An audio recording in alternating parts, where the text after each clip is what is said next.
The term misinformation has been used extensively over the past 4 years. And I think that, I have just recently had one of my videos taken down from YouTube, right? They said that, we wanted to let you know that our team reviewed your content and we think it violates our medical misinformation policy. We know you may not have realized this was a violation of our policy, so we are not applying a strike to your channel. However, we have removed the following content from YouTube, and they give me the title of the video. This was a radio interview that I did, I think in 2021. I don't know why they decided to take it down. No one knows if it was getting a lot of views. I haven't checked. We realize that this may be disappointing, but it's our job to make sure that YouTube is a safe place for all. If you think we made a mistake, you can appeal the decision. You'll find more details below, and I guess they tell you what their misinformation policy is, which is basically you can't post anything that contradicts what the WHO has said. Now I'm going to play a little video for you where UNESCO explains what misinformation is, and then I will talk a little bit about that. Misinformation is information that is false, but the person who is disseminating it believes that it's true. This may occur during a breaking news situation when persons are caught up in the moment and trying to be helpful but fail to verify the information they are sharing. So you just heard them explain to you what misinformation is. I could have easily explained it to you, but since our speech is being policed, I think that it is prudent to get, I guess, their official definition of what they are saying misinformation is, so they don't call your definition misinformation. And I want to give so basically they're saying that misinformation is sharing information or any information that is false or misleading, but the person who is sharing the information does not really know that this information is not accurate, right? So it goes to the intention of the person. So the person is not deliberately trying to deceive you. They genuinely believe that what they're sharing is true. So how is it then that you're going to take down somebody's video? Because largely when we're speaking, most times when people are speaking, they're speaking from either their perspective, their experience, or they're just proffering an opinion. So if I'm offering you an opinion on a subject matter, whether it is medical or scientific or just regular, then how can you have a policy about this information? Because at the end of the day, you are saying that people are not able to filter information and discern for themselves what they think is true or what they think is false. And I can give you a simple example. If you're a Christian, you believe that Jesus is your Lord and Savior, and that is how you are going to get to heaven. And if you're a Muslim, you believe in Allah, you believe that you believe in the Prophet Muhammad. So it's like, who is right? Because both religion can't be right if you're worshiping a different God. That does not make any sense. So one is right and one is wrong. And we can use a topic that may be familiar to a lot of people, abortion. If, the persons who are anti-abortion are saying life begins at conception, and the person who are pro-abortion are saying nothing of the sort, you should be able to abort the baby up to, I guess, 4 weeks of gestation or something like that, right? So it's not a settled debate, because it is a controversial issue. And so one side has an opinion, the other side has a divergent opinion. How do you decide who is right and who is wrong? There's no easy way to do that. And it's the same thing if we're in the middle of a pandemic where you're saying there's this novel virus that is going around and we are just trying to figure out what is happening, then how can you be saying people are spreading misinformation? I don't understand, because anything that is being offered while the thing is happening is opinion. And we know for a fact that it doesn't matter whether what you're saying has been your experience. So if I was someone who was injured as a result of following the WHO's guideline, that would still be deleted. I know this for a fact because YouTube deletes my videos of me posting stuff that were on the WHO website, on the CDC's website, documents published by the CDC, scientific articles. They took it down because they're saying it goes against what the WHO is saying. So, in essence, misinformation, their misinformation policy has nothing to do with protecting anybody. It has to do with controlling the narrative. It has to do with controlling how you think and what you believe to be true. They are trying to cultivate their own version of reality that they're trying to force up on you. And anybody who's trying to break into that delusion, they decide that, okay, you don't need to see this information. Because at the end of the day, in the internet space, there are a lot of dangerous things. And they're not censored. If you go on most of these websites, I mean, the Twitter has become literally a porn site. Like, literally. Right?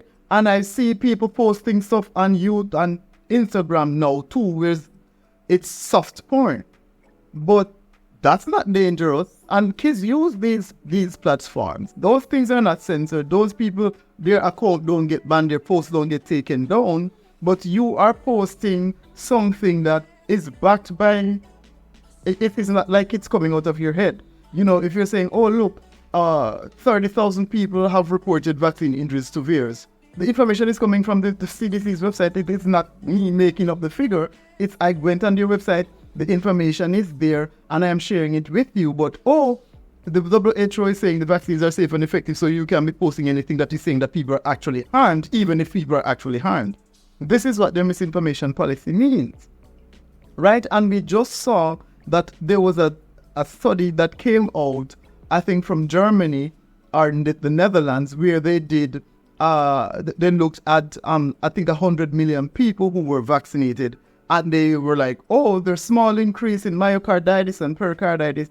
And when you look at who funded this study, it's the same people who were pushing Pfizer and the WHO and these people. It's the same people who are telling you that this thing is safe and effective.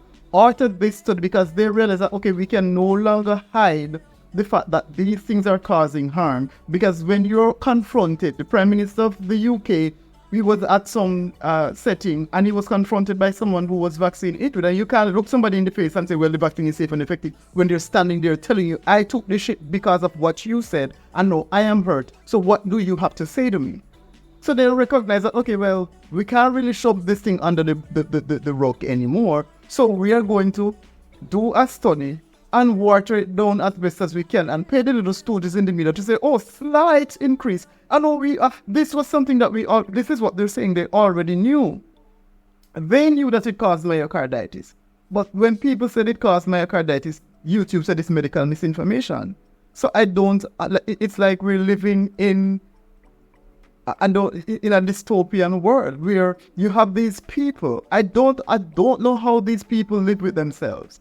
Because if you see, I even saw a lady on one of these UK thingy, and she was saying, oh, I took it and I got pericarditis, something of the sort. And she's still sitting there, right, having been harmed, and they're still saying, oh, you know, you have to weigh your personal risk and da-da-da-da. And I just don't understand if these people are crazy, if they are being brainwashed, before they go and they do some MK Ultra shit on them in order to get them to be this delusional. It makes absolutely no sense. And the propaganda is starting again because they're coming back with disease X. And that is why I'm like, okay, here we go again. And I don't have the energy. I really do not have the energy to go through this another, because it's from 2025 to 2030 where they have this you will own nothing and you will be happy agenda, this global great reset that they're planning. And you would have thought that after seeing people dying suddenly, dropping dead, and this after dying, all these people just dying, and there is absolutely no explanation, you thought that it would have been a wake-up call to the people who were sleeping to say, wait a minute, no, something is going on. I've been hearing these conspiracy theorists saying X, and I see X happening, and y'all still over here talking bullcrap. Like, you need to address what is happening, because it's no longer misinformation, it is reality. So what are we doing about it? Are we investigating? Are we trying to find out what is happening? No, nobody is doing that. People are still blissfully ignorant and unaware. And we see, it's like, I don't know, it's like the world has gone to shit. And you can't post a video that is more than 30 seconds long, because ain't nobody gonna listen to that shit. So they got you, because if you have something meaningful to say, you can't say it in 30 seconds. Because if there's no context, there can be no understanding. If I just throw something out to you, 5 seconds, 13 seconds, there's not much in that for you to understand anything, and you listen to it, it catches your attention, and then you move on. And this is the attention economy that we're in right now, where people are just, I don't know, like bots. They're not processing anything. They're everything just passes through them. There is nothing that is being retained. There's nothing that is sticking. There's nothing that is,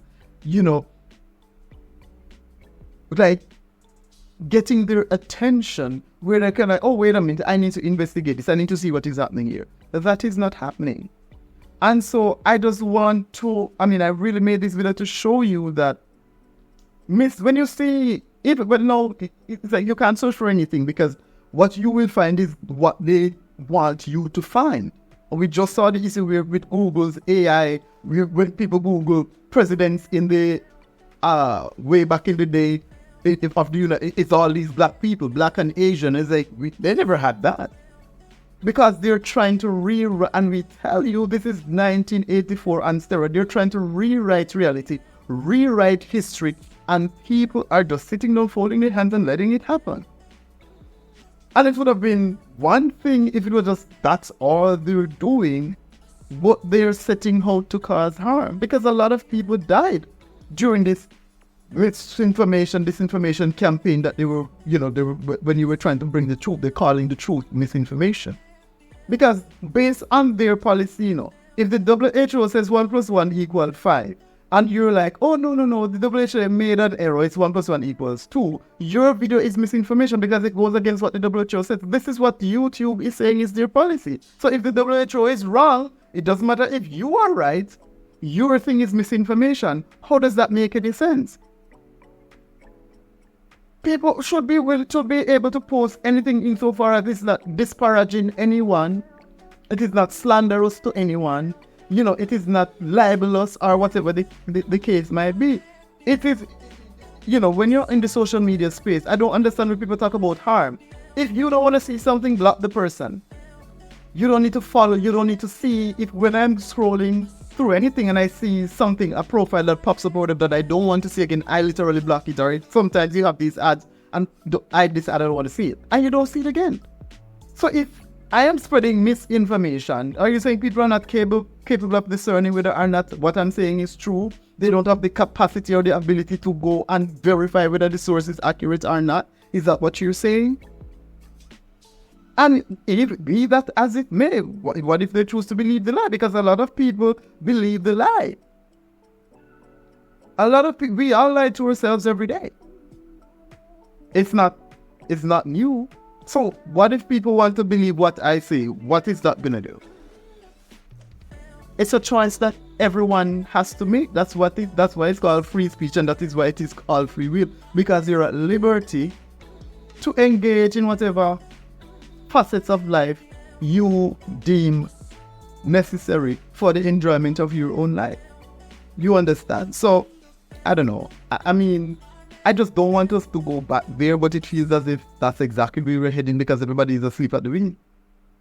Anyways, that's it for now. I'm out.